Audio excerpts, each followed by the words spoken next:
জিকির করবে যারা আল্লাহর কাছে প্রিয় তারা, আল্লাহর কাছে প্রিয় যারা জান্নাত পাবে করবে তারা। বলো লা ইলাহা ইল্লাল্লাহ, লা ইলাহা। তো সকলে জবান খুলে পড়েন, লা ইলাহা, লা ইলাহা, লা ইলাহা ইল্লাল্লাহ মুহাম্মাদুর রাসূলুল্লাহ সাল্লাল্লাহু আলাইহি ওয়াসাল্লাম। রব্বি জিদনি ইলমা, রব্বি জিদনি ইলমা, রব্বি ইশরাহ লি সাদরি ওয়া ইয়াসসির লি আমরি ওয়াহলুল উকদাতাম মিন লিসানি ইয়াফকাহু কওলি। সুবহানাকা লা ইলমা লানা ইল্লা মা আল্লামতানা ইন্নাকা আনতাল আলিমুল হাকীম।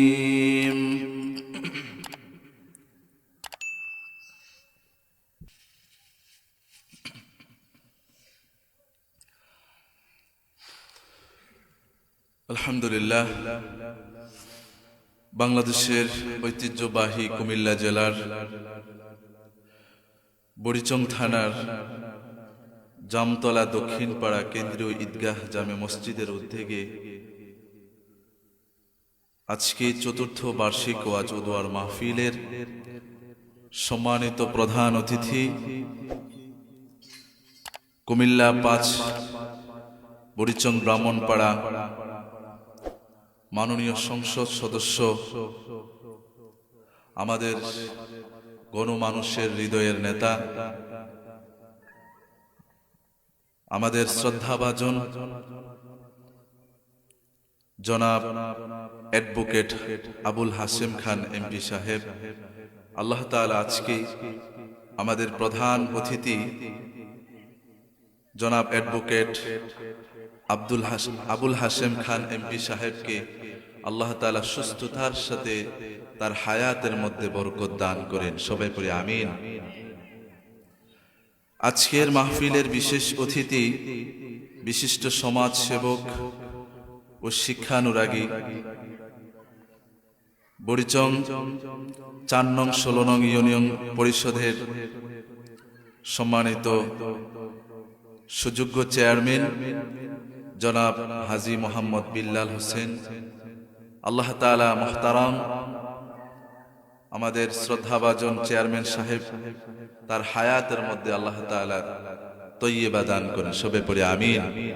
আল্লাহ তাআলা সুস্থতার সাথে মানবতার সেবা করার সুযোগ করে দিন, আমরা সবাই পড়ে আমিন। আজকের মাহফিলের আরো বিশেষ অতিথি জনাব আব্দুল কাদির, চেয়ারম্যান ২ নং বাক্সিমুল ইউনিয়ন পরিষদ, আল্লাহ তাআলা আমাদের বাক্সিমুল ইউনিয়ন পরিষদের চেয়ারম্যান সাহেবের হায়াতের মধ্যে বরকত দান করে দিন। আজকে আরো অতিথি জনাব হাজী তফাজ্জল হোসেন মনু, বিশিষ্ট শিল্পপতি, আল্লাহ তাআলা আজকের যে সমস্ত বিশেষ অতিথিবৃন্দ আছেন আল্লাহ তাআলা সবারকে সুস্থতার সাথে আল্লাহ তাআলা বাঁচিয়ে রেখে কোরআনের জন্য, দ্বীনের জন্য সবাইকে কবুল করে নিন। আজকের মাহফিলের মধ্যমণি প্রধান বক্তা, আন্তর্জাতিক খ্যাতিসম্পন্ন মুফাসসিরে কোরআন, বিশিষ্ট ইসলামী চিন্তাবিদ হযরত মাওলানা নাসির উদ্দিন পীর সাহেব, কলাগাছিরা দরবার শরীফ, হোমনা, কুমিল্লা। আল্লাহ তাআলা আজকের আমাদের যিনি প্রধান বক্তা, ওনাকে আমাদের মাঝে সুন্দরভাবে সুস্থভাবে এসে কোরআন এবং হাদিস থেকে নসিহতপূর্ণ কিছু কথা শোনার এবং আমাদের সবাইকে আমল করার তৌফিক যেন দান করে দেন। আজকের মাহফিলের বিশেষ বক্তা হযরত মাওলানা মুফতি আবুল খায়ের আশিকি সাহেব, হযরত মাওলানা কামালুল হক কাউসার, হযরত মাওলানা মুহাম্মদ আলাউদ্দিন সাহেব সহ যে সমস্ত ওলামায়ে কেরাম আজকে এসেছেন, যারা কোরআন এবং হাদিস থেকে কথা বলেছেন। আমার পূর্বে আমার অত্যন্ত আদরের স্নেহ ছোট ভাই জনাব হাফেজ তুফাইল আহমেদ খুব চমৎকার কথা বলেছেন। যে সমস্ত উলামায়ে কেরাম আসর থেকে এখন পর্যন্ত কোরআন এবং হাদিস থেকে যে কথাগুলো বলেছেন, আল্লাহ তাআলা আমাদের সকলের আমলের জন্য কবুল করে নিন। আজকের মাহফিলের সম্মানিত সভাপতি জনাব আব্দুল মতিন মাস্টার সাহেব, বিএ বিএড, প্রাক্তন সিনিয়র শিক্ষক, শঙ্কুচাইল উচ্চ বিদ্যালয়, এবং আজকের এই মহতি মাহফিলের সম্মানিত সহ সভাপতি জনাব হাজী আব্দুল ওয়াহিদ সর্দার সহ আরো এলাকার গণ্যমান্য ব্যক্তিবর্গরা, যারা সমাজকে পরিচালিত করেন, যারা এই সমাজকে নেতৃত্ব দেন, এবং আমার সামনে অপবিষ্ট আমার পিতৃতুল্য সম্মানিত শ্রদ্ধাভাজন এবং বাবারা, এবং যুগে যুগে আল্লাহর দ্বীনকে কায়েম করার জন্য যারা ইসলামের জন্য অগ্রণী ভূমিকা পালন করেছেন, আমার প্রিয় কলিজার টুকরা যুবক ভাইয়েরা, পর্দার আড়াল থেকে যে সমস্ত মা বোনরা শুনছেন, সবাইকে আমার আন্তরিক সালাম পেশ করছি। আসসালামু আলাইকুম ওয়া রাহমাতুল্লাহি ওয়া বারাকাতুহু। আপনারা সবাই কেমন আছেন? আলহামদুলিল্লাহ। সবাই মনে হয় ভালো নাই, পিছনের তারা কি ভালো নাই? আপনাদের আওয়াজ তো আসে নাই। আপনারা সবাই কেমন আছেন? কেউ যখন ভালো থাকে, সেই ভালো থাকার আওয়াজ কি ছোট হয় না বড় হয়? সেটা তো আমরা প্রমাণ করতে পারলাম না ঠিকভাবে। আলহামদুলিল্লাহর আওয়াজ, ভালো থাকার আওয়াজ ছোট হবে না বড় হবে? এজন্য আবার উপর আপনাদেরকে জিজ্ঞেস করছি, আপনারা সবাই কেমন আছেন? আমাদেরকে ভালো রেখেছেন কে? আমাদেরকে সুস্থ রেখে, ভালো রেখে কোরআনের এই চমৎকার বাগানে আসার জন্য যিনি সুযোগ করে দিয়েছেন, তিনি কে? এজন্য সেই মহান রব্বে কারীমের জন্য আমরা সকলে প্রাণ বলে, সকলে গলার কণ্ঠকে ছেড়ে দিয়ে উচ্চ আওয়াজে পড়ছি আলহামদুলিল্লাহ। আরো জোরে পড়ছি আলহামদুলিল্লাহ। সবাই পড়ছি আল্লাহু আকবার কাবীরা আলহামদুলিল্লাহ। সবাই পড়েন আমার সাথে আলহামদুলিল্লাহ কাসীরা সুবহানাল্লাহি বুকরাতাও ওয়া আসীলা সুবহানাল্লাহি ওয়া বিহামদিহি আদাদা খালকিহি ওয়া রিদা নাফসিহি ওয়া জিনাতা আরশিহি ওয়া মিদাদ কালিমাতিহি। আমরা প্রশংসা করলাম কার? জবান খুলে বলেন কার? সে আল্লাহর জন্য আমরা সকলে পড়ছি আল্লাহু আকবার। এজন্য আমরা সব সময় প্রশংসা করব কার? খাওয়ার সময়, সকালে ঘুম থেকে ওঠার সময়, মাহফিল থেকে মাহফিল শেষ করার পরে বাড়িতে গিয়ে ঘুমানোর সময় কার? মাহফিলে ঢোকার সময় কার? তার মানে মুমিনের প্রত্যেকটা জীবনে সকাল থেকে শুরু করে রাত পর্যন্ত একজনের প্রশংসা চলবে, তিনি কে? এজন্য প্রশংসা করলে লাভ না লস?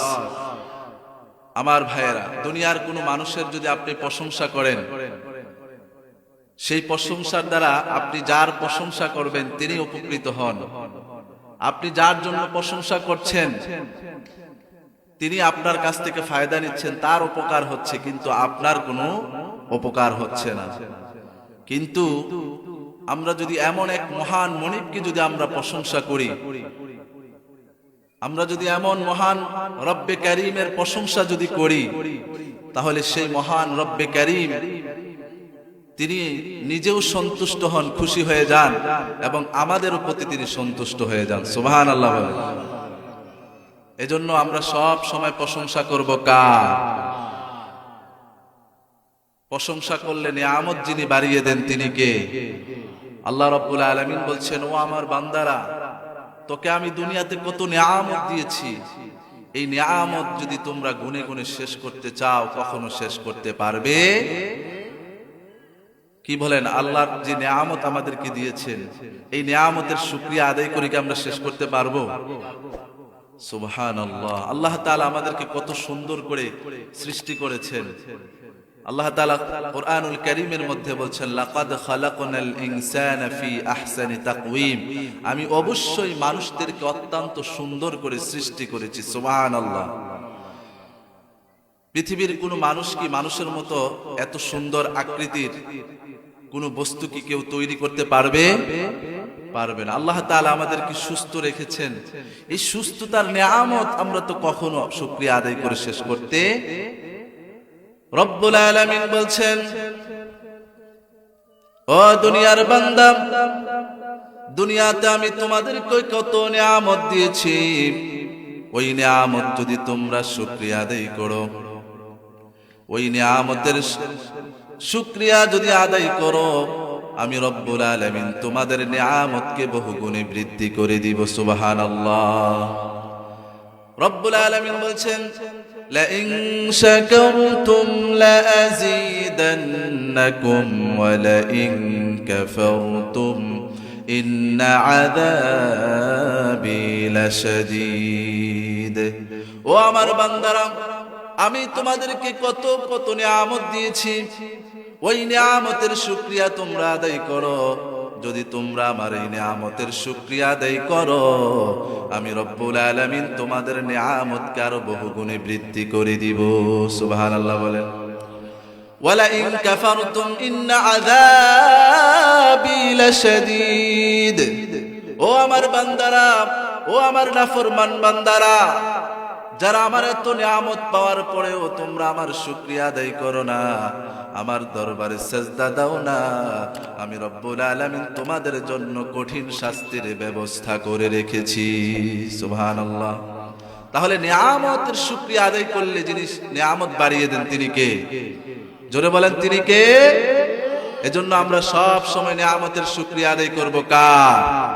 আল্লাহ তাআলা যেন আমাদেরকে শুকরিয়ার সাথে তার নিয়ামতের শুকরিয়া আদায় করার তৌফিক দান করে। সবাই পড়ি আমিন। আমার ভাইয়েরা, এজন্য একজন মুমিন তার সকাল থেকে শুরু করে শেষ পর্যন্ত, রাত পর্যন্ত সব সময় চলতে ফিরতে ঘুমাইতে খাইতে একজনের প্রশংসা করবে, তিনি কে? আল্লাহ। এজন্য আমরা যখন নামাজ পড়ি, নামাজের মধ্যে শুকরিয়া আদায় করি কার? জোরে বলেন, কার? আমার ভাইয়েরা, আমরা যখন নামাজে দাঁড়াই, নামাজে দাঁড়ানোর পরে আমরা সর্বপ্রথম যে সূরাটা পড়ি সেই সূরাটার নাম কি? সূরাতুল ফাতিহা। এই সূরাতুল ফাতিহার প্রথম আয়াতটা হচ্ছে আলহামদুলিল্লাহি রাব্বিল আলামিন। পারেন না সবাই? আমার সাথে পড়েন, আলহামদুলিল্লাহি রাব্বিল আলামিন আর রহমানির রহিম। আমার ভাইয়েরা, কোন মুসলমান যখন নামাজে দাঁড়ায়, নামাজে দাঁড়ানোর পরে যখন সর্বপ্রথম সূরা পড়ে, ওই সূরার মধ্যে সর্বপ্রথম নামাজে দাঁড়িয়ে যার প্রশংসা করে তিনি কে? আলহামদুলিল্লাহি রাব্বিল আলামিন। সমস্ত প্রশংসা একমাত্র একজনের জন্য, তিনি কে? সারা বিশ্বের প্রতিপালক যিনি, সেই মহান রব্বে কারীম, তিনি হচ্ছেন আমাদের আল্লাহ। তিনি কে?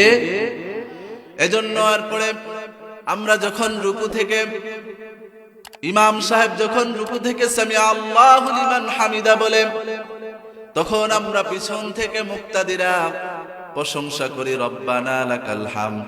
ও আল্লাহ, ও আমাদের রব, সারা পৃথিবীর যত প্রশংসা আছে সব প্রশংসা একমাত্র তোমার জন্য পড়ি। সুবহানাল্লাহ। আমার ভাইয়েরা, বিশ্বনবী সাল্লাল্লাহু আলাইহি ওয়াসাল্লাম একদিন মসজিদে নববীতে নামাজ শুরু করলেন। নামাজের ভিতরে হঠাৎ করে তিনি রুকু থেকে ওঠার পরে সামিয়া আল্লাহু লিমান হামিদা বললেন। পিছন থেকে সাহাবায়ে কেরাম রিদওয়ানুল্লাহি আলাইহিম আজমাইন তারা পড়ছেন রব্বানা লাকাল হামদ। পিছনে সাহাবীদের সাথে রব্বানা লাকাল হামদের সাথে একজন সাহাবী এই রব্বানা লাকাল হামদার সাথে অতিরিক্ত একটা দোয়া পড়েছেন, ছোট্ট একটা দোয়া। বিশ্বনবী সাল্লাল্লাহু আলাইহি ওয়াসাল্লাম খেয়াল করলেন নামাজের ভিতরে রব্বানা লাকাল হামদের সাথে অতিরিক্ত শব্দটা কে জানি পড়েছে। আবার বিশ্বনবী সাল্লাল্লাহু আলাইহি ওয়াসাল্লাম নামাজ শেষ করে তিনি মিম্বরে দাঁড়িয়ে গেলেন। মিম্বরে দাঁড়িয়ে গিয়ে জিজ্ঞেস করলেন, ও আমার সাহাবারা, ও আমার সাহাবারা, নামাজের ভিতরে রুকু থেকে উঠার পরে সামি আল্লাহু লিমান হামিদার পরে রব্বানা লাকাল হামদের পরে অতিরিক্ত একটা শব্দ পড়েছো, হামদান কাসীরান তাইয়িবান মুবারাকান ফি। এই দোয়াটা কে পড়েছো? দাঁড়াও। আবার যেই সাহাবী দোয়াটা পড়েছেন তিনি ভয় পেয়ে গেলেন, না জানি কি অপরাধ করে ফেলেছি, কারণ আল্লাহর হাবিব সাল্লাল্লাহু আলাইহি ওয়াসাল্লাম তো আমাকে কখনো শিখায় নাই। এবার আল্লাহর হাবিব সাল্লাল্লাহু আলাইহি ওয়াসাল্লাম তিনি বললেন, ও আমার সাহাবীরা, তোমরা ভয় পাওয়ার কোনো কারণ নাই। কে পড়েছো এই দোয়াটা? দাঁড়াও, তোমাদের ভয় পাওয়ার কারণ নাই, তোমাদের জন্য একটি আশার বাণী আছে। সুবহানাল্লাহ বলেন। এবার বিশ্বনবী বললেন, এই কথা বলার পরে সাহাবী ভয়ে ভয়ে দাঁড়িয়ে গেলেন। ভয়ে ভয়ে দাঁড়িয়ে বললেন, ওগো আল্লাহর রাসূল, আমি যদি আপনার সাথে কোনো অপরাধ করে থাকি, অন্যায় করে থাকি, আমি যদি কোনো ভুল করে থাকি, মেহেরবানি করে আপনি আমাকে ক্ষমা করে দেন। কারণ রুকু থেকে ওঠার পরে রব্বানা লাকাল হামদের সাথে এত ছোট্ট একটা দোয়া পড়ে আমার রবের প্রশংসা করে কুলায় না, পোষায় না। এই জন্য আমি আমার মহান মনিবকে ভালোবেসে অতিরিক্ত শব্দ হামদান কাসীরান তাইয়িবান মুবারাকান ফি শব্দটা পড়েছি। এবার আল্লাহর হাবিব সাল্লাল্লাহু আলাইহি ওয়াসাল্লাম বললেন, ও আমার সাহাবা, তোমার ভয় পাওয়ার কোনো কারণ নাই, কারণ আমি হচ্ছে আল্লাহর নবী। আমি যা জানি তোমরা তা জানো না, আমি যা শুনি তোমরা তা শোনো না, আমি যা দেখি তোমরা তা দেখো। তুমি যখন রুকু থেকে ওঠার পরে রব্বানা লাকাল হামদের সাথে হামদান কাসীরান তাইয়িবান মুবারাকান ফি এই ছোট্ট দোয়াটা পড়েছো, তখন আমি আকাশের দিকে তাকিয়ে দেখলাম, আকাশের দিকে তাকিয়ে দেখলাম বিদউ ওয়া সালাসুনা মালায়েকা, একজন নয়, দুইজন নয়, প্রায় 30 জন ফেরেশতা তোমার আমলনামায় নেক লেখার জন্য প্রতিযোগিতা করছে। সুবহানাল্লাহ। তাহলে আল্লাহর প্রশংসা করলে লাভ না লস? আমার ভাইয়েরা, ওই সাহাবী আমাদেরকে শিক্ষা দিয়েছেন। এরপর আল্লাহর হাবিব সাল্লাল্লাহু আলাইহি ওয়াসাল্লাম বলছেন, ও আমার সাহাবারা, এখন থেকে রব্বানা লাকাল হামদার সাথে অতিরিক্ত এই শব্দটা তোমরা পড়বা, হামদান কাসীরান তাইয়িবান মুবারাকান ফি। সুবহানাল্লাহ। এই দোয়াটা আমরা পড়ব তো ইনশাআল্লাহ। রব্বানা লাকাল হামদ হামদান কাসীরান তাইয়িবান মুবারাকান ফি। বিশ্বনবী সাল্লাল্লাহু আলাইহি ওয়াসাল্লাম বলছেন, যে সাহাবী এই দোয়াটা পড়েছেন, এই দোয়াটা পড়ার কারণে 30 জনের বেশি ফেরেশতা তার আমলনামায় নেক লেখার জন্য আল্লাহর কাছে প্রতিযোগিতা করছে। সুবহানাল্লাহ। আমার ভাইয়েরা, এই জন্য রব্বুল আলামিন বলছেন, ও আমার দুনিয়ার বান্দারা, তোমরা আমি আল্লাহর প্রশংসা করো। আমি রব্বুল আলামিন তোমাদেরকে কত নিয়ামত দিয়েছি, ওই নিয়ামতের শুকরিয়া যদি তোমরা আদায় করতে চাও, এই নিয়ামত যদি তোমরা গুনে গুনে শেষ করতে চাও, তাহলে তোমরা গুনে গুনে শেষ করতে পারবে না, কারণ আমি আল্লাহ রব্বুল আলামিন তোমাদেরকে অনেক অনেক নিয়ামত দান করেছি। সুবহানাল্লাহ। আমার ভাইয়েরা, আল্লাহ রব্বুল আলামিন বলছেন, ও আমার দুনিয়ার বান্দারা, তোমরা যদি দুনিয়ার যত গাছপালা আছে, তরুলতা আছে, গাছপালা দিয়ে যদি তোমরা কলম বানাও, দুনিয়াতে যত পানি আছে, সাগর আছে, সমুদ্র আছে, সমস্ত সমুদ্রের সাগরের পানি দিয়ে যদি কালি বানাও, আর সারা পৃথিবীর গাছপালাগুলো দিয়ে যদি কলম বানিয়ে আমি মহান রব্বুল আলামিনের নিয়ামতের শুকরিয়া আদায় করো, তাহলে আমি রব্বুল আলামিনের শুকরিয়া আদায় করে তোমরা শেষ করতে পারবে না। আল্লাহ রব্বুল আলামিন বলেন, ওয়ালাউ আন্নামা ফিল আরদি মিন শাজারাতিন আকলামু ওয়াল বাহরু ইয়ামুদ্দুহু মিন বা'দিহি সাবআতু আবহুরিন মা নাফিদাত কালিমাতুল্লাহ।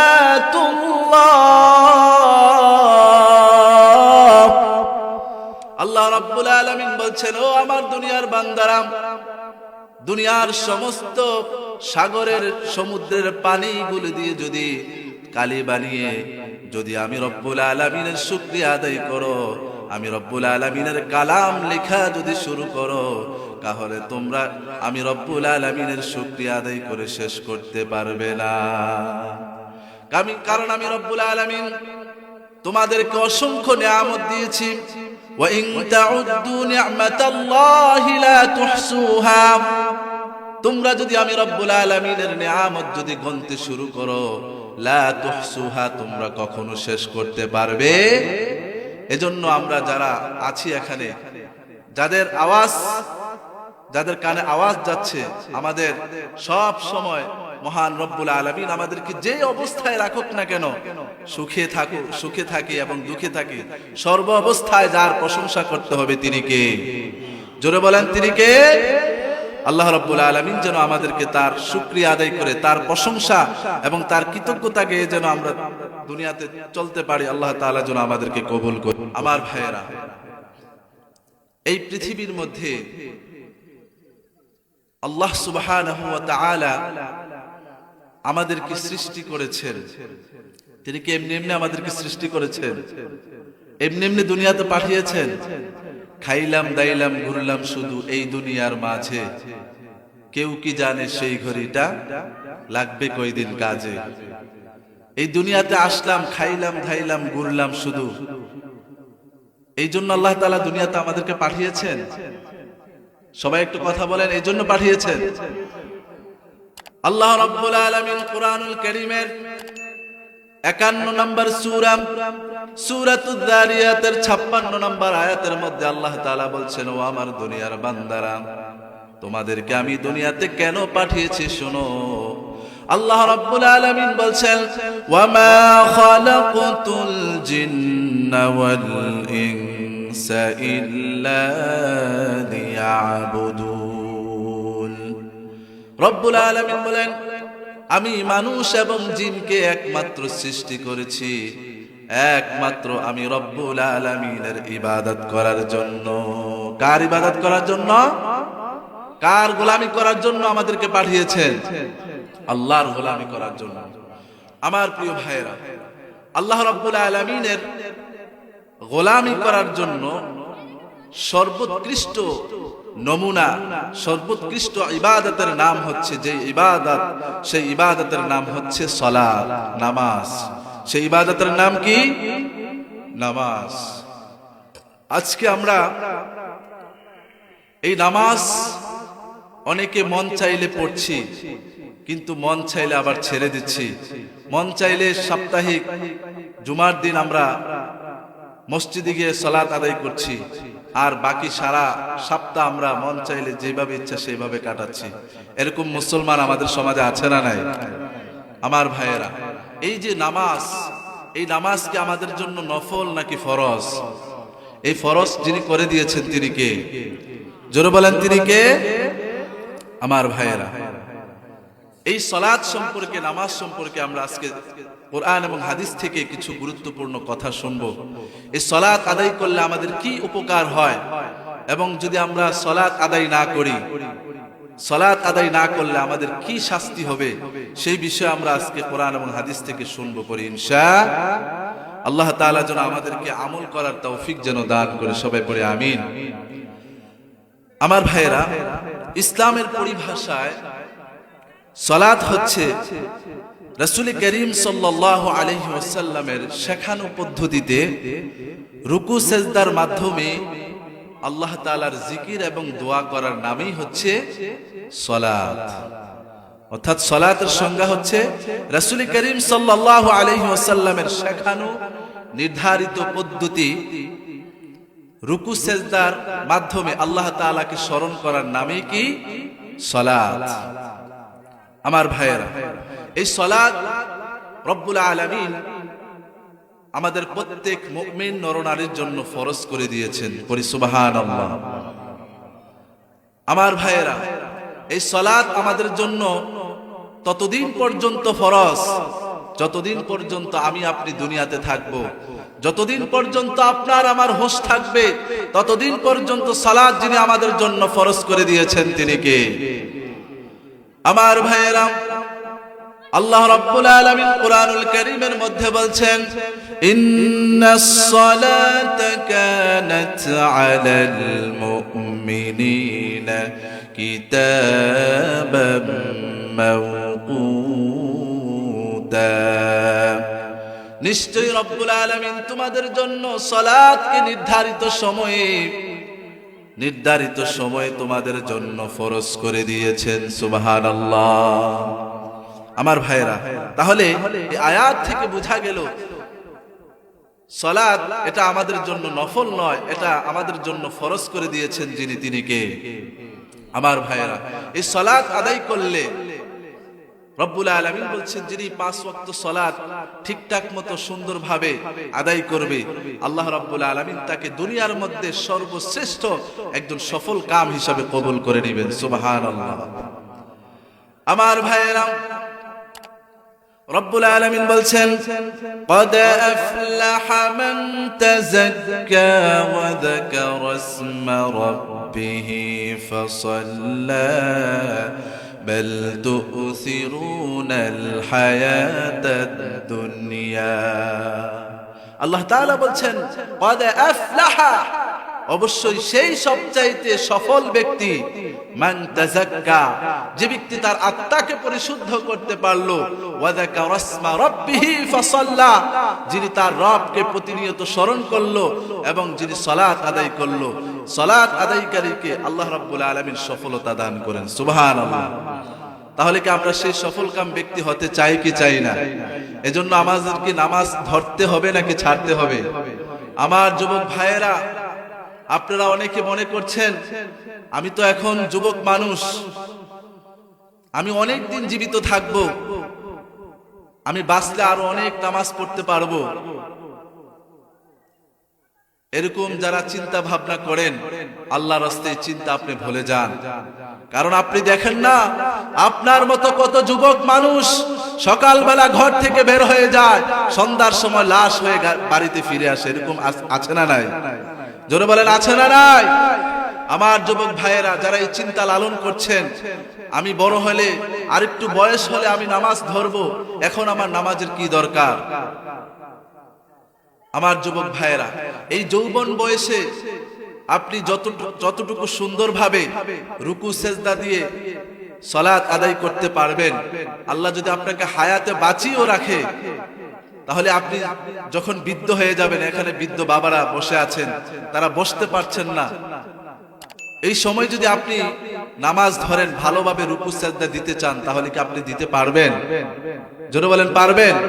এখানে অনেক মুরব্বী বাবারা আছেন, তারা চেয়ারে বসে আছেন, হয়তো এখানে অনেকেই চেয়ারে বসে সালাত আদায় করতে হয়, ঠিকঠাক মতো রুকু এবং সেজদা দিয়ে সালাত আদায় করতে পারে না। কেন পারে না? কারণ তাদের একটা বয়স হয়ে গিয়েছে, এখন তাদের শারীরিক অক্ষমতার কারণে তারা ঠিকঠাক ভাবে রুকু এবং সেজদা দিতে পারে না। কিন্তু তারাও তো একটা সময় আপনার মতো যুবক ছিল, ছিল কি ছিল না? জোরে বলেন, ছিল কি ছিল না? তারাও আপনার মতো একটা সময় যুবক ছিল, কিন্তু আলহামদুলিল্লাহ তারা এখন নামাজ পড়ছে। কিন্তু নামাজ পড়ার সময় আপনি যদি রুকু সেজদা ঠিকভাবে না দিতে পারেন, তাহলে এই নামাজটা কি তৃপ্তি সহকারে হবে? নামাজটা কবুল হলেও কিন্তু আপনার মনের মধ্যে একটা পরিপূর্ণ তৃপ্তি আসবে না। কারণ সেজদা দিলে যতটুকু না প্রশান্তি হয়, রুকুটা ঠিকঠাক মতো দিতে পারলে যতটুকু না প্রশান্তি অনুভব হয়, চেয়ারে বসে অর্থাৎ একটু মাথা ঝুলিয়ে সালাত আদায় করলে কি ততটুকু প্রশান্তি অনুভব হয়? হয় না। এজন্য আমার যুবক ভাইরা, আপনারা যারা মনে করছেন বৃদ্ধ বয়স হলে আপনি সালাত আদায় করবেন, এখন আপনার নামাজের দরকার কি? কে বলেছে আপনাকে এই কথা? আপনাকে এই গ্যারান্টি কে দিয়েছে? কারণ আপনি যে ওই পর্যন্ত হায়াতে বেঁচে থাকবেন, এর কোনো গ্যারান্টি আছে? কোনো গ্যারান্টি নাই। আমার যুবক ভাইয়েরা, আপনি দেখেন না আপনার মতো কত যুবক মানুষ সকালবেলা ঘর থেকে মাঠ থেকে বলে বের হয়ে যায়, আবার সন্ধ্যার সময় ওই মায়ের কাছে লাশ হয়ে ফিরে আসে। এরকম ইতিহাস বাংলাদেশে আছে না নাই? আমার ভাইয়েরা, এর মানে বোঝা গেল মানুষের মৃত্যুর কোনো ঠিক ঠিকানা নাই, মৃত্যুর কোনো সময় নাই। কার কখন কোথায় মৃত্যু হবে সেটা জানেন কে? আমার ভাইয়েরা, এই যে আমরা দুনিয়াতে এসেছি, দুনিয়াতে আসার একটা সিরিয়াল আছে। প্রথমে আসে দাদা, তারপরে আসে বাবা, তারপরে আছে ছেলে। কিন্তু যাওয়ার সময় কি সিরিয়াল কি ঠিক থাকে নাকি?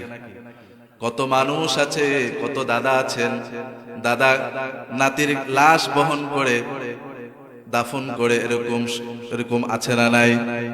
কত বাবা আছেন তার সন্তানের লাশ বহন করে ওই সন্তানকে কবরস্থ করে, এরকম আছে না নাই? আমার ভাইয়েরা, এরকম অসংখ্য ইতিহাস আছে।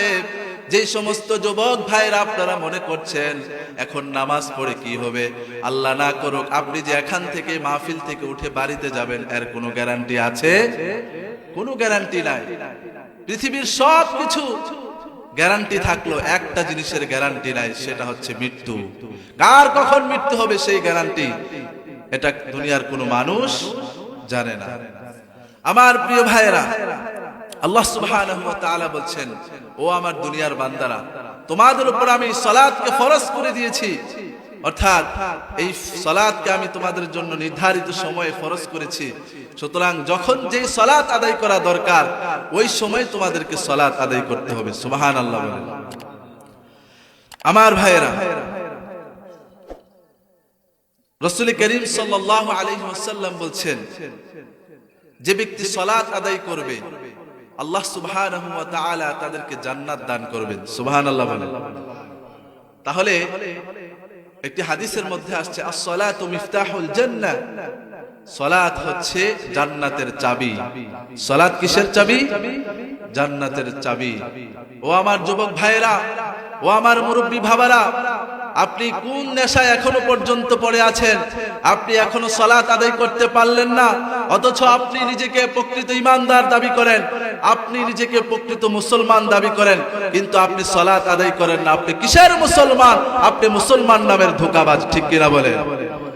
সুতরাং যে ব্যক্তি বলে আমি মুসলমান, আমি ঈমানদার, কিন্তু তার মসজিদের সাথে কোনো সম্পর্ক নাই, সে প্রকৃত মুসলমান না, সে হচ্ছে একটা ধোঁকাবাজ মুসলমান, ঠিক কিনা বলেন? এরকম ধোঁকাবাজি মুসলমানের সাথে আমাদের কোনো সম্পর্ক। আমার প্রিয় ভাইয়েরা, রাসূল করিম সাল্লাল্লাহু আলাইহি ওয়াসাল্লাম বলছেন, কাফের এবং মুসলমানদের মধ্যে পার্থক্য হচ্ছে সালাত। অর্থাৎ কাফের এবং মুসলমানের মধ্যে পার্থক্য হচ্ছে সালাত। রাসূল করিম সাল্লাল্লাহু আলাইহি ওয়াসাল্লাম বলছেন, বাইনাল আবদি ওয়াল কুফরি তারকুস সালাহ। অর্থাৎ কাফের এবং মুসলমানদের মধ্যে পার্থক্য হচ্ছে সালাত। অন্য হাদিসের মধ্যে রাসূল বলছেন, মান তারাকা সালাতাম মুতাআম্মিদান ফাকাদ কাফার। যে ব্যক্তি ইচ্ছাকৃতভাবে সালাত ত্যাগ করবে সে যেন আল্লাহর সাথে কুফরি করলো। পড়ি নাউযুবিল্লাহ। আমরা অনেক আছি ইচ্ছাকৃতভাবে সালাত আমরা ছেড়ে দেই, মন চাইলে সালাত আদায় করি, মন চাইলে সালাত পড়ি। আমার ভাইয়েরা, আপনাকে দুনিয়াতে আল্লাহ রাব্বুল আলামিন চলার জন্য সবকিছু আপনাকে স্বাধীনতা দিয়েছেন, কিন্তু সালাত এমন একটা ইবাদত, এটা আপনি চাইলেও আপনি ছাড়তে পারবেন না।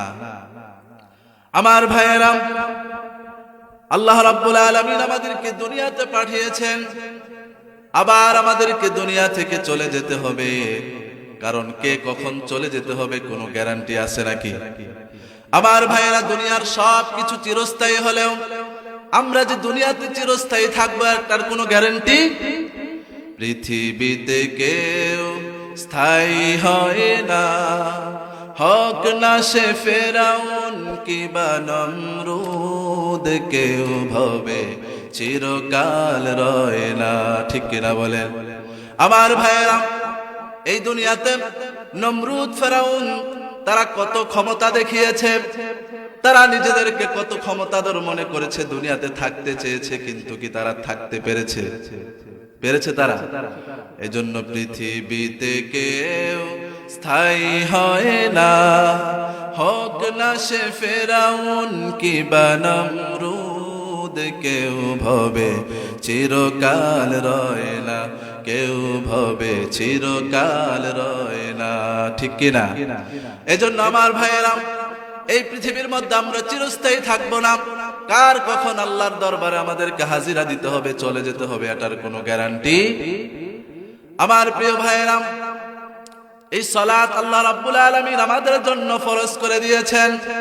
এই জন্য কোন মুসলমান নিজেদেরকে প্রকৃত মুসলমান দাবি করে কখনো এক ওয়াক্ত নামাজও কাজা করতে পারে? আমার ভাইয়েরা, এই সালাতটা হচ্ছে এমন একটি গুরুত্বপূর্ণ ইবাদত।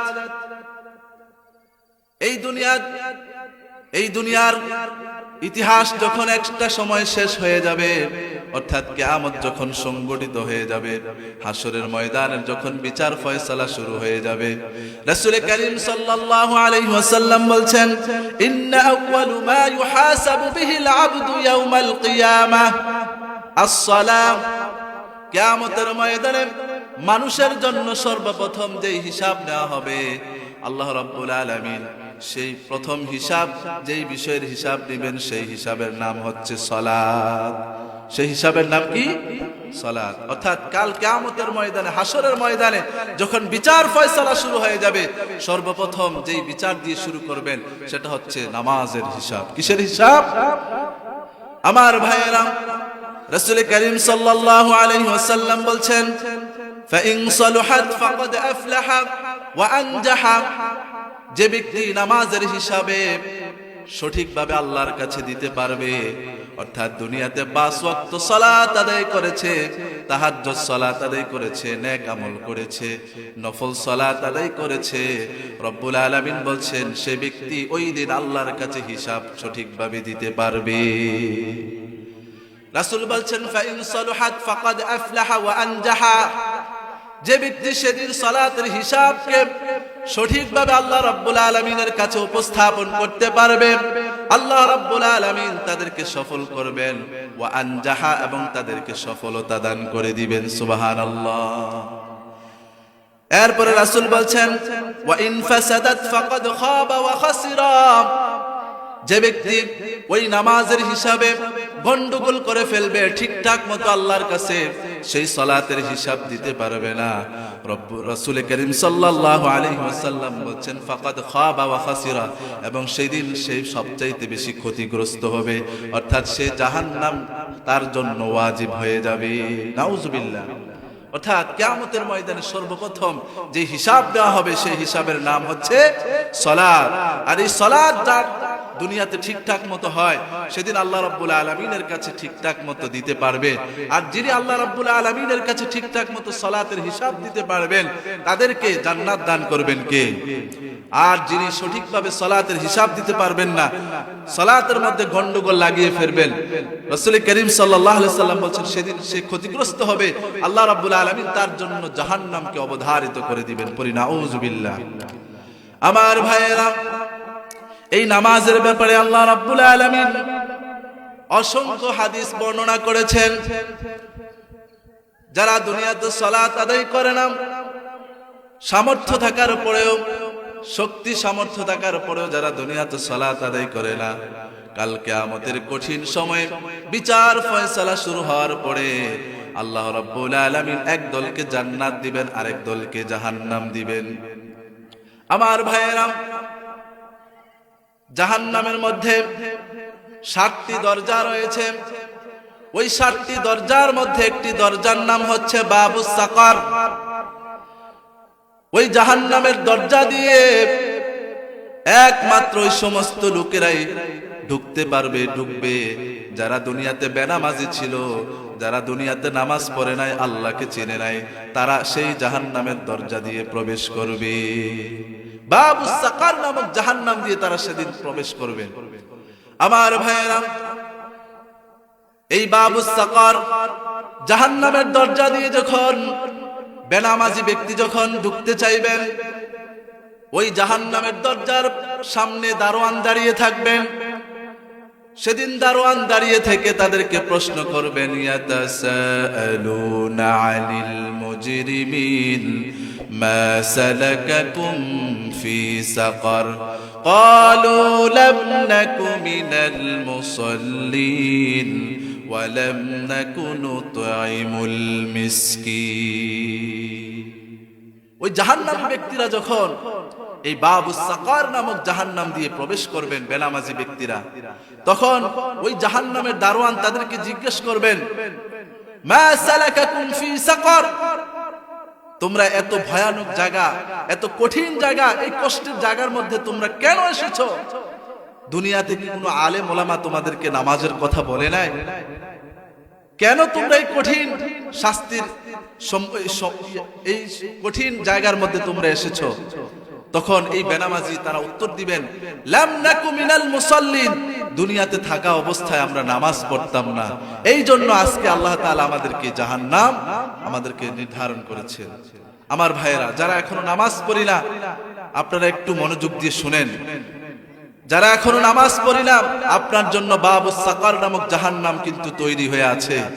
সেদিন আল্লাহর কাছে গিয়ে আপনি নিজের অপরাধ আপনি স্বীকার করবেন, আপনি সালাত, দুনিয়াতে আপনি সালাত আদায় করেন নাই, এই কথা যখন বলবেন, ফেরেশতাদের সামনে এই কথা বলার পরে ফেরেশতারা তাদেরকে বলবেন, খুযুহু ফাগুল্লু সুম্মাল জাহিমা সাল্লু সুম্মা ফি সিলসিলাতিন দারউহা ৭০ যিরাআন ফাসলুকু ইন্নাহু কানা লা ইউমিনু বিল্লাহিল আযীম। যখন বেনামাজি ব্যক্তি যখন তার নিজের অপরাধ যখন স্বীকার করবে, তখন ফেরেশতারা বলবেন, খুযুহু ফাগুল্লু, তাদেরকে ধরো, তাদেরকে আটকাও, তাদেরকে বেড়ি বাঁধো। দুনিয়াতে যখন আমরা কোনো অপরাধীদেরকে হাতের মধ্যে কি লাগায়, ডান্ডা বেড়ি লাগায়, লাগায় না? অপরাধীদেরকে কি করে ডান্ডা বেড়ি লাগায়। সেদিন জাহান্নামী ব্যক্তিদেরকেও সেই দারোয়ান বলবে, খুযুহু ফাগুল্লু, তাদেরকে ধরো এবং তাদেরকে ডান্ডা বেড়ি লাগাও। ৭০ গজ শিকল দিয়ে তাদেরকে জাহান্নামের মধ্যে টেনে হেঁচড়ে কুকুরের মতো তাদেরকে জাহান্নামের মধ্যে নিক্ষেপ করে পড়ে, নাউযুবিল্লাহ। আমার ভাইয়েরা, খুব ভয়ানক শাস্তি সেদিন জাহান্নামী ব্যক্তির জন্য নির্ধারিত হচ্ছে।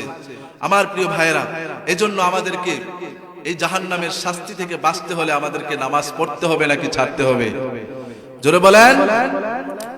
আমার ভাইয়েরা, রব্বুল আলামিন বলছেন, ও আমার দুনিয়ার বান্দারা, যারা দুনিয়াতে সালাত আদায় করবে, ৫ ওয়াক্ত সালাত আদায় করবে, কাল কিয়ামতের কঠিন সময়ে যখন বিচার ফয়সালা শুরু হয়ে যাবে, আমার সেই মুমিন বান্দারা তারা ঠিকভাবে সালাতের হিসাব দিতে পারবে। সুবহানাল্লাহ। কাল কিয়ামতের ময়দানে যখন বিচার ফয়সালা শুরু হয়ে যাবে, শুরু হয়ে যাওয়ার পরে যারা দুনিয়াতে নামাজ পড়ছেন, ৫ ওয়াক্ত নামাজ পড়ছেন, সব সময় আল্লাহকে স্মরণ করছেন, সেদিন বিচার ফয়সালার দিন মানুষ যখন আল্লাহকে দেখতে পাবে, আল্লাহকে দেখার সাথে সাথে যারা দুনিয়াতে মুসল্লি ছিল, নামাজি ছিল, দুনিয়াতে যেভাবে তার রবকে না দেখে দুনিয়াতে সেজদা করেছেন, আল্লাহ রাব্বুল আলামিন সেদিন নামাজি ব্যক্তিদের সামনে উপস্থিত হয়ে বলবেন, আনাল মালিক, আনাল মালিক, আনা মালিকুন, আমি হচ্ছে ওই মালিক, আমি হচ্ছে এই বিচারের দিনের মালিক। যেই দিন সম্পর্কে তোমরা অবহিত ছিলে, দুনিয়াতে থাকা অবস্থায় আমি রবকে তোমরা কখনো দেখো নাই, কখনো চোখে দেখো নাই।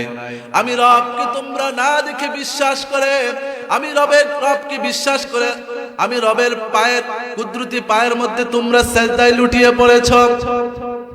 ও আমার বান্দারা, আজকে আমি রব্বুল আলামিনকে তোমরা স্বচক্ষে দেখো। তখন ঈমানদার ব্যক্তিরা আল্লাহ রাব্বুল আলামিনকে দেখার সাথে সাথে দুনিয়াতে যেইভাবে তারা সেজদায় লুটিয়ে পড়তো, ইয়াসজুদুনা লাহুম তাওয়িলান, তারা সেদিন আল্লাহকে দেখা মাত্র একটা লম্বা একটা সেজদা দিবে। সুবহানাল্লাহ। অর্থাৎ ঈমানদার ব্যক্তিরা দুনিয়াতে যেভাবে সালাত পড়তো, সেজদা দিত, আল্লাহকে সেদিন দেখার সাথে সাথে তারা আল্লাহর কুদরতি পায়ে তারা সেজদায় লুটিয়ে পড়বে। সুবহানাল্লাহ।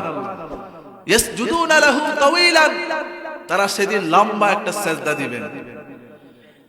এই লম্বা একটা সেজদা দিবেন, আল্লাহ রাব্বুল আলামিন তখন বলবেন, ইরফাউ রুউসাকুম, ও আমার দুনিয়ার বান্দারা, قد جعلنا عدتكم فداءكم من النار। দুনিয়াতে আমাকে বহু সাজদা দিয়েছো, আমি রব্বুল আলামিনের অসংখ্য শুকরিয়া আদায় করেছো। আমি রব্বুল আলামিন তোমাদেরকে দুনিয়াতে যে জন্য পাঠিয়েছি আমার সেই বিধানকে অর্থাৎ সালাত আদায় করেছো।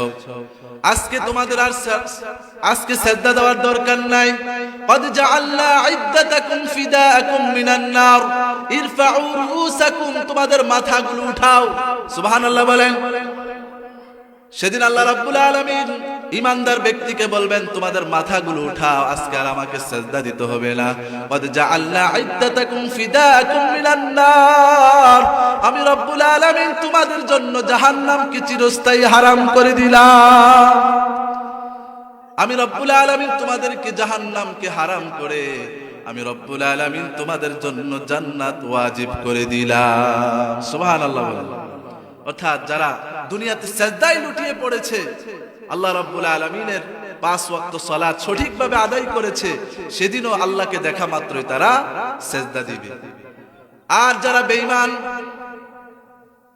যারা নামাজ পড়তো না, বেনামাজি ছিল, তারা সেদিন যখন ঈমানদারের সেই দৃশ্যটা দেখবেন, ঈমানদাররা রবকে দেখা মাত্রই তারা সিজদায় লুটিয়ে পড়ছেন, কত সুন্দর করে সিজদা দিচ্ছেন।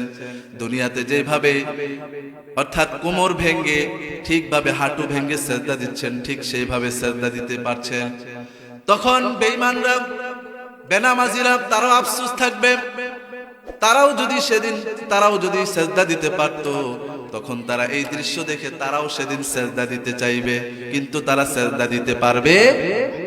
রব্বুল আলামিন বলছেন ইয়াউমা ইউকশাফু আন সাকিন ওয়া ইউদআউনা ইলাস সুজুদ ওয়া হুম লা ইস্তাতিউন। রব্বুল আলামিন বলছেন সেদিন কিয়ামতের ময়দানে বেনামাজিরা নামাজি ব্যক্তিদেরকে সিজদারত অবস্থায় দেখে তারাও সেদিন সিজদা দিতে চাইবে, কিন্তু তারা সিজদা দিতে পারবে না, কারণ সেদিন তাদের পিঠটাকে কাঠের মতো লোহার মতো শক্ত করে দিবেন কে? ফালা ইস্তাতিউন, তারা সেদিন সক্ষম হবে না। তারাও সেদিন চাইবে ঈমানদারের মতো, নামাজির মতো তারা আল্লাহর পায়ে সিজদা দিতে চাইবে, কিন্তু তারা সেদিন পারবে। আল্লাহ রাব্বুল আলামিন বলছেন ফালা ইস্তাতিউন, তারা সেদিন সক্ষম হবে না, কারণ সেদিন তাদের মেরুদণ্ডটা কাঠের মতো লোহার মতো শক্ত থাকবে, তারা চাইলেও সেটা বাঁকা করতে পারবে না। আমার ভাইয়েরা, এরকম করে আল্লাহ রাব্বুল আলামিন হাসরের ময়দানে মানুষের কাছ থেকে বিচার কার্য ফয়সালা করবেন, আর প্রত্যেকটা মানুষের গর্দান থেকে আল্লাহ রাব্বুল আলামিন তার আমলনামাগুলো টান দিয়ে বের করবেন। ওয়া কুল্লু ইনসানিন আলজামনাহু তায়িরাহু ফি উনুকিহি ওয়া নুখরিজু লাহু ইয়াওমাল কিয়ামাতি কিতাবান ইয়ালকাহু মানশুরা। আল্লাহ রাব্বুল আলামিন বলছেন সেদিন প্রত্যেকটা মানুষের গর্দান থেকে তার আমলনামাগুলো টান দিয়ে বের করে দিবেন। আমার ভাইয়েরা, এই যে আমরা এখানে আছি, প্রত্যেকটা মানুষের গর্দানের মধ্যে কিন্তু আমাদের আমলনামা রেকর্ড করার জন্য আল্লাহ তাআলা 2 জন ফেরেশতা নিযুক্ত করেছেন। আপনারা জানেন এটা? আপনি যা কিছু করছি সবগুলো রেকর্ড করছেন আল্লাহ রাব্বুল আলামিন 2 জন ফেরেশতার মাধ্যমে। কিরামান কাতিবিন ইয়ালামুনা মা তাফআলুন। আপনার 2 কাঁধে 2 জন ফেরেশতা আছেন। এই 2 জন ফেরেশতা আপনার আমলনামাগুলো রেকর্ড করছেন। আপনি যেটা ভালো কাজ করবেন সেই ভালো কাজগুলো রেকর্ড করবেন একজন ফেরেশতা। আপনি যদি খারাপ কাজ করেন, আপনি যদি নাফরমানি করেন, হারাম কাজের সাথে সম্পৃক্ত থাকেন, আপনি যদি ঘুষের সাথে সম্পৃক্ত থাকেন, আপনি যদি সুদের সাথে সম্পৃক্ত থাকেন, এই সমস্ত কাজকর্মের কারণে আপনার আমলনামায় গুনাহের লেখার জন্য আল্লাহ রাব্বুল আলামিন বাম কাঁধের মধ্যে একজন ফেরেশতা নিযুক্ত করেছেন। এজন্য আমার ভাইয়েরা, আমি মনে করি যে রাতের অন্ধকারে খারাপ কোনো কাজ করলাম, হারাম কাজের সাথে সম্পৃক্ত থাকলাম, দুনিয়ার কোনো মানুষ দেখে নাই, আপনি যদি সেই চিন্তা করেন, সেই চিন্তা করতে পারেন, কিন্তু আপনার দুই পাশে দুইজন ফেরেশতা আছে না নাই? আপনি কি করছেন না করছেন, মা ইয়ালফিযু মিন কাওলিন ইল্লা লাদাইহি রাকীবুন আতীদ, প্রত্যেকটা শব্দ আপনি যেভাবে উচ্চারণ করছেন, প্রত্যেকটা শব্দ আল্লাহ রাব্বুল আলামিন এই ফেরেশতার মাধ্যমে রেকর্ড করছেন। পড়ি সুবহানাল্লাহ। আমার ভাইয়েরা, সেদিন আল্লাহ রাব্বুল আলামিন কাল কিয়ামতের কঠিন সময়ে মানুষের কাছ থেকে তার আমলনামাগুলো টান দিয়ে বের করবেন। টান দিয়ে বের করে আল্লাহ রাব্বুল আলামিন কাউকে আমলনামা ডান হাতে দিবেন, আর কার আমলনামা পিছন দিক থেকে ঘুরিয়ে বাম হাতে দিবে। অর্থাৎ সেদিন আল্লাহ রাব্বুল আলামিন আমলনামাগুলো কারোর ডান হাতে দিবেন এবং কারোর কোন হাতে দিবেন? বাম হাতে দিবেন। অর্থাৎ যাদের আমলনামা ডান হাতে দিবেন তারা হয়ে যাবেন জান্নাতি, আর যাদের আমলনামা পিছন দিক থেকে ঘুরিয়ে বাম হাতে দেওয়া হবে তারা হবে জাহান্নামী। আমার ভাইয়েরা, সেই দিন রব্বুল আলামিন যখন যাদের আমলনামা ডান হাতে দেওয়া হবে, সেদিন আল্লাহ রাব্বুল আলামিন বলবেন, ওয়া আম্মা মান উতিয়া কিতাবাহু বিয়ামিনিহি ফাসাউফা ইউহাসাবু হিসাবান ইয়াসীরা। আল্লাহ রাব্বুল আলামিন বলছেন, যাদের আমলনামা ডান হাতে দেওয়া হবে আল্লাহ রাব্বুল আলামিন তাদের হিসাবকে সহজ করে দিবেন। সুবহানাল্লাহ। রাসূল করিম সাল্লাল্লাহু আলাইহি ওয়াসাল্লাম বলছেন, ফায়ানযুরু ফি কিতাবিহি ওয়া ইয়াতাজাওয়াজু আনহু। আল্লাহ রাব্বুল আলামিন তাদের আমলনামা ডান হাতে দিয়ে বলবেন, তোমাদের এই আমলনামা খুলতে হবে না, দেখতে হবে না, আমি রব্বুল আলামিন তোমাদেরকে বিনা হিসাবে জান্নাত দিয়ে দিলাম। সুবহানাল্লাহ।